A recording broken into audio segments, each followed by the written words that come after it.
Olá, Nomzão, tudo bom com vocês? Nós vamos continuar agora o nosso conteúdo, né, Segunda Guerra Mundial. Vamos trabalhar agora características gerais desse conteúdo, para ajudar vocês nas apostilas. Então, assim, nós começamos nos antecedentes da Segunda Guerra Mundial.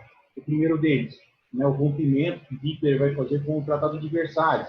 Como disse para vocês na última aula, o Tratado de Versalhes colocou, né, foi o tratado assinado pela Alemanha e outros países no final da Primeira Guerra Mundial, colocava toda a culpa da Primeira Guerra Mundial em cima das costas da Alemanha. Né? Isso vai fazer com que a Alemanha pague uma série de dívidas pesadas e entre numa dívida econômica pior ainda. Né? Então, imagina só, o país no final depois que acabou a Primeira Guerra Mundial, estava todo destruído e ainda por cima tendo que pagar os outros países pesadas indenizações porque ele foi culpado, a Alemanha foi culpada da Primeira Guerra Mundial. Né? Outra coisa também é que restrições no número de soldados nas suas forças armadas. Né? Então, além de pagar pesadas dívidas e devolver o território conquistado de Alsácia e Lorena para a França, a Alemanha ficou restrita a um certo número de soldados nas suas forças armadas. Né? Isso fazia com que o poder, tanto econômico e militar da Alemanha, fosse diminuído. Né? Então, assim, Hitler, como falei para você, como a gente trabalhou na nossa última videoaula, Hitler vai, na sua ascensão com o Partido Nazista na Alemanha, ele vai romper com esse Tratado de Versalhes. Então, primeiramente, ele não vai mais pagar as pesadas indenizações que a Alemanha tinha que pagar para os outros países, como a Inglaterra e a França, e ele vai começar a reorganizar as suas forças armadas. Vai reorganizar com novas táticas militares, né, a chamada Blitzkrieg, né, o ataque relâmpago, tudo isso ele vai remodelar toda as forças armadas alemãs, né, e vai investir em tecnologia e tudo isso. Né, tudo isso que Hitler vai fazer. Segundo momento aqui, outro antecedente, né, que divergências políticas e ideológicas. Então, assim, alguns desses países da Europa, né, eles vão formar blocos, né, que tinham aproximações ideológicas entre si. Então, nós vamos ter aqui a Alemanha, Itália e Japão, né, que são países extremamente autoritários. Então, esses caras eles já tiveram, né, principalmente a Alemanha, né, os alemães, no caso o Hitler, ele procurou uma aproximação com esses países, né, a Itália, né, que nós vimos lá o fascismo, né, a ascensão do fascismo na Itália, e no Japão, que é uma peculiaridade. Também tinha o rei Hirohito no Japão. Né, e também eles tinham um autoritarismo muito grande, né, no Japão, e também um expansionismo militar extremamente poderoso. Né, e isso vai fazer com que Hitler busque essas alianças. E nós temos aqui essa aliança Alemanha, Itália e Japão vai ficar conhecida como eixo. Né? E nós temos aqui, mais embaixo, né, os aliados. Né? Aqui a Inglaterra, França, Estados Unidos e outros países. Nós temos aqui a União Soviética, que, de certa forma, professor, mas a União Soviética é comunista, não tem nada a ver com isso aqui. Né? Sim, mas a gente vai ver mais para frente que eles vão estar como aliados. Então, a União Soviética também entra junto, apesar de politicamente não se aproximarem politicamente esses países dos aliados, Inglaterra, França, Estados Unidos e a União Soviética, destoar, na verdade, a União Soviética destoar dessas outras democracias liberais capitalistas aqui, eles vão estar juntos aqui contra, né, a Alemanha nazista e o eixo.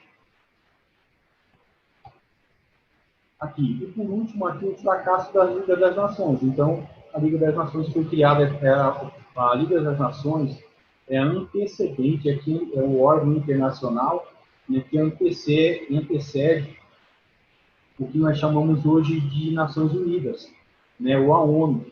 Então, assim, essa Liga das Nações foi criada no final também da Primeira Guerra Mundial para resolver os problemas, né, de certa forma, do mundo, e equilibrar a balança, né, das nações naquele momento.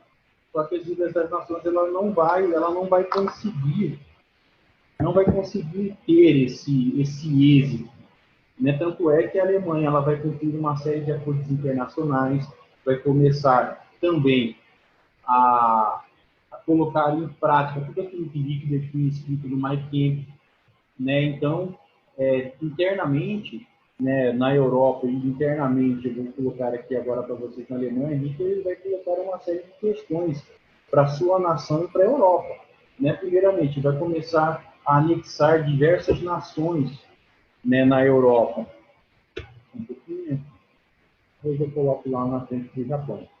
Né? Então, aqui, olha só para vocês terem uma ideia, dessas outras invasões de Hitler aqui, ó, de 1936 a 1939, né, nós vamos ter aqui uma série de questões colocadas, né, pelos países totalitários de Itália e Alemanha, que vão, né, levar a Europa e o mundo inteiro para a guerra. Né? Então, Hitler aqui vai colocar, a partir daqui do seu pensamento do espaço vital, né, que uma nação forte, a Alemanha, para ser forte, ela precisava desses espaços, né, dominar outros povos, no caso, isso seria a expressão mais correta, né, e, a partir disso, né, transformar a nação alemã, a raça pura alemã, como a principal raça do mundo. Então, esse era um dos pensamentos que Hitler pegava e colocava, né, para estar desenvolvendo as suas ideias. E, para isso, ele precisava desse espaço vital. Ele foi ocupando e anexando diversos territórios. Professor Giovanni, a Inglaterra e a França e os Estados Unidos não falavam nada contra isso, né? Por exemplo, a Inglaterra e a França, vendo tudo que estava acontecendo, o que Hitler estava fazendo, ocupando outros territórios de outros países, nesse processo de 1936 a 1938, né, eles adotaram a política de apaziguamento. Essa política fazia com que, não, vamos resolver com determinados acordos, e não forçava Hitler, né, a parar com essa política de expansão do espaço vital. Por que a Inglaterra e a França faziam esse tipo de política de apaziguamento? Porque eles não queriam, de fato, uma nova guerra. Eles não queriam uma nova guerra, porque a Primeira Guerra Mundial ainda estava muito viva na memória dessas pessoas naquele momento. Então, todos os horrores da Primeira Guerra Mundial, né, isso era muito recente. Afinal, não tinha aí menos de 20 anos, mais de 20 anos do fim da Primeira Guerra Mundial. Então, assim, a Alemanha, a Inglaterra, a França, né, não queriam uma nova guerra. Então, por isso, eles foram concedendo tudo isso que Hitler estava fazendo, até chegar o momento em que, né, isso não vai mais dar certo. A gente vai ver um pouquinho mais para frente, que é quando Hitler invade a Polônia.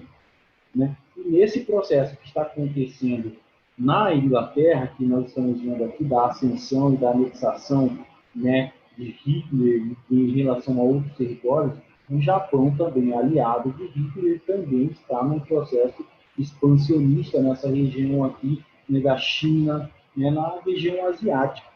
Então, assim, nós temos aí, estamos vendo, né, um bloco muito grande que se foi formado, um bloco muito grande, né, fazendo conquistas militares em várias partes do mundo.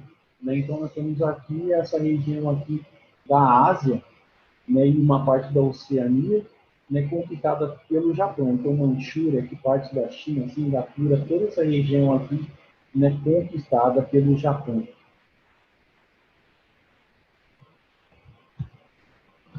E por último aqui, Hitler, para a gente terminar essa parte dos antecedentes aqui, Hitler, ele sabendo, né, que uma guerra era inevitável, porque na verdade ele já tinha esse pensamento de entrar numa guerra novamente contra a Alemanha, contra a Inglaterra e contra a França, né? Mas ele sabia também que ele não poderia entrar numa guerra em duas frentes. Como assim duas frentes, professor? Entrar numa guerra contra a Inglaterra e a França e entrar numa guerra contra a União Soviética, numa outra frente. Então, o que acontece? Esse Hitler, ele fez um tratado com a União Soviética. A União Soviética era era um dos grandes inimigos de Hitler. Hitler ele era anticomunista. Né? Então, ele, em todos os seus discursos, ele pregava a morte aos comunistas, né? E todas as nações, né, que fossem diferentes daquilo que ele queria. Então, assim, uma das principais nações nesse momento era a União Soviética. Só que ele pensava o seguinte: se nós entrarmos em guerra com a Alemanha, não com a França e Inglaterra, quem é aliado da França e Inglaterra? A União Soviética. Né? Então, como que nós vamos fazer? Vamos criar um tratado, né, de não agressão com a União Soviética. E por trás disso, o que Hitler queria? Queria anexar parte da Polônia. Né? Então, Hitler e Stalin vão fazer um tratado de não agressão e Hitler, né, em 1939, vai anexar uma parte da, da Polônia e a União Soviética vai anexar a outra parte da Polônia. Eles vão simplesmente fatiar a Polônia. Né? E o exército polonês aqui não vai conseguir resistir às duas forças que vão invadir o seu território. E é nesse processo que Hitler, quando Hitler invade, né, a Polônia, dá-se início, né, à Segunda Guerra Mundial, porque a Polônia também é uma aliada da França e da Inglaterra. Então, nós temos aí, né, o início da Primeira Guerra Mundial com a invasão da Alemanha na Polônia. Certo, pessoal? Então, nós temos aí esses antecedentes, né, e agora a gente vai bem rapidamente para as fases da guerra. A primeira fase da guerra, é claro, né, com a invasão da Polônia, nós temos aqui vitórias do eixo, né, de 1939 a 1941. Né? Então, nós vamos ter aí as novas táticas de Hitler vão ser colocadas em prática, as Blitzen, né, que é a guerra relâmpago. Né? Então, as novas táticas de Hitler vão ser colocadas no campo de batalha e ele praticamente vai dominar toda a Europa nesse momento. Né? Então, nós temos aqui, ó, características, né, da ofensiva alemã. Então, olha só, vai invadir em 1940 a Holanda, Bélgica, Noruega, França. Então, aí, ó, né, ao longo desse processo de 1939 a 1940, né, Hitler já invadiu todos esses países e levou a guerra, né, a todos esses países, e conquistou muito rapidamente esses países.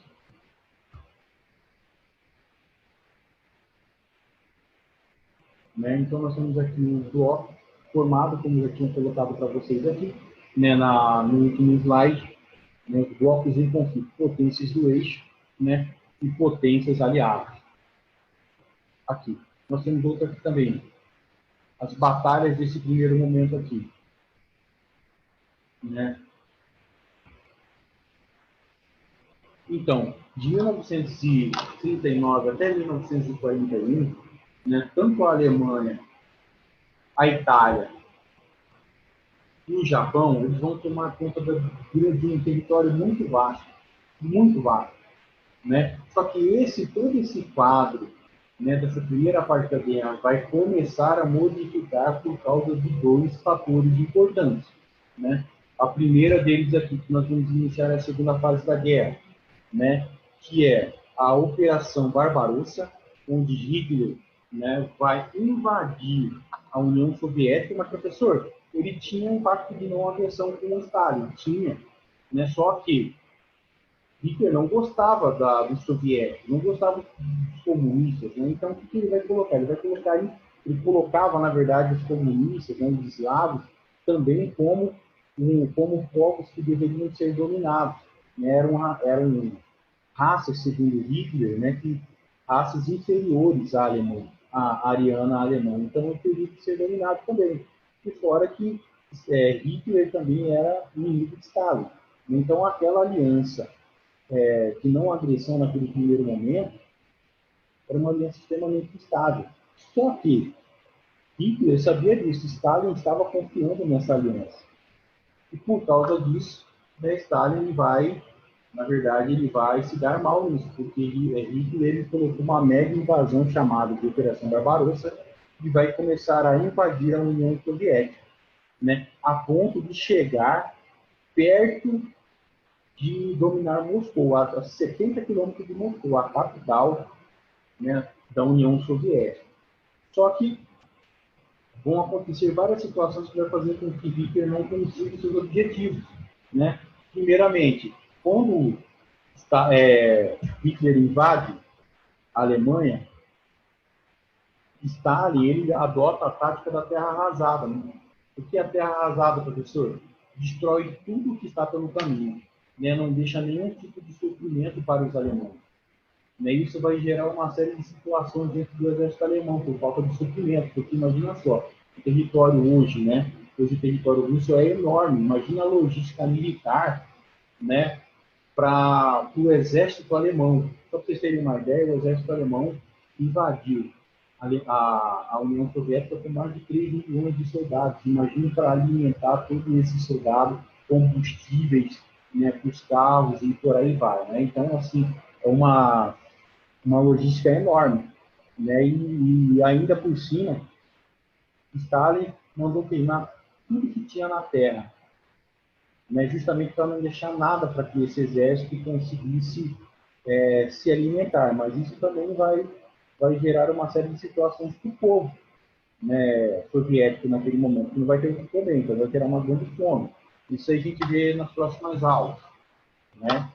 Daí nós vamos ter aqui, né, nesse processo de tática de terra arrasada e também o avanço dos alemães no território russo, vai acontecer uma coisa que Hitler não esperava em seus comandantes alemães também, que é a chegada do inverno. Né? Então, o inverno russo, né, o soviético naquele momento, extremamente pesado, com mais de 70 graus abaixo do zero. Isso vai fazer com que o avanço alemão pare. Né? E mais ainda, muitos soldados alemães vão morrer porque as suas roupas não eram preparadas para aquele frio extremo. Né? Isso vai começar a dar uma guinada na guerra. Então, se a gente for parar para analisar, em 1939 até 1940, o Hitler não tinha perdido nenhuma batalha. E a primeira batalha que Hitler vai perder vai ser a batalha na cidade de Stalingrado, de 1942 a 1943. Né? Essa vai ser a primeira vitória de Stalin na guerra, é claro, e a primeira derrota dos alemães. Né? Isso, só para você terem uma ideia, só a Alemanha aí perdeu mais de um milhão de soldados, né? E muito mais do lado soviético. Isso começa a marcar também a derrocada, né? O início do processo do fim da Alemanha nazista, porque agora Hitler, né, além de ele estar em guerra com a Alemanha e com a Inglaterra e com a França, agora também tem uma outra frente que ele não queria, que é a frente da União Soviética.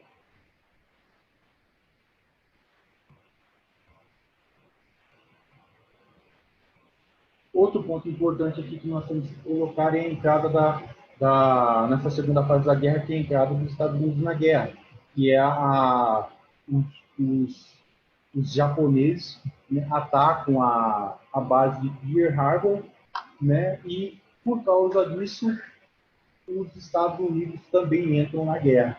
Né? Então, os Estados Unidos agora começam a engrossar aí o número de tropas que vão lutar tanto o Japão na região da Ásia e da Oceania, como também na parte da Europa. Então, os Estados Unidos também vão começar a ajudar, né, os aliados, né, ali a Inglaterra, a França e também a União Soviética a marchar sobre a Alemanha nesse processo. Aqui nós temos aqui a base de Pearl Harbor, que tinha sido bombardeada pelo Japão, né? Aqui fotos, né, da ofensiva dos alemães nas cidades russas.